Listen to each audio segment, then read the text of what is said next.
Actuellement en tournée, David Hallyday s'est exprimé pour la première fois dans les médias concernant le décès de son père Johnny Hallyday, mais aussi de la polémique autour de son album posthume.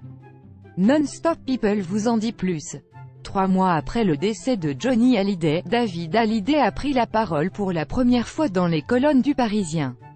Lui qui est actuellement en tournée a accepté de répondre sans détour sur son lien particulier avec son père, l'album posthume de ce dernier, mais aussi la maladie qu'il a emportée au mois de décembre.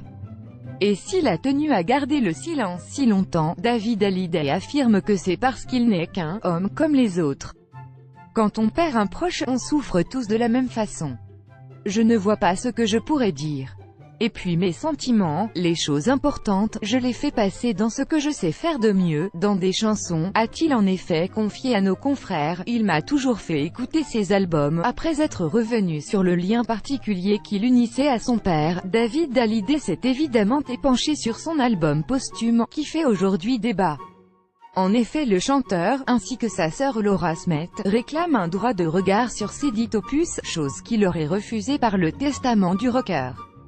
Et si David Hallyday juge sa demande parfaitement légitime, c'est parce que au-delà du fait qu'il s'agisse de son propre père, Johnny Hallyday lui a toujours demandé conseil. Je suis musicien. Il m'a toujours fait écouter ses albums avant qu'ils sortent, au moins en partie, a-t-il en effet révélé. D'ailleurs David Hallyday l'assure, il aurait déjà écouté 2 des titres présents sur l'album posthume du taulier de la chanson française, c'était au stade de maquette. C'était bien ce qu'il avait fait. Sa voix était incroyable, mais ce n'est pas une découverte, a-t-il ainsi conclu.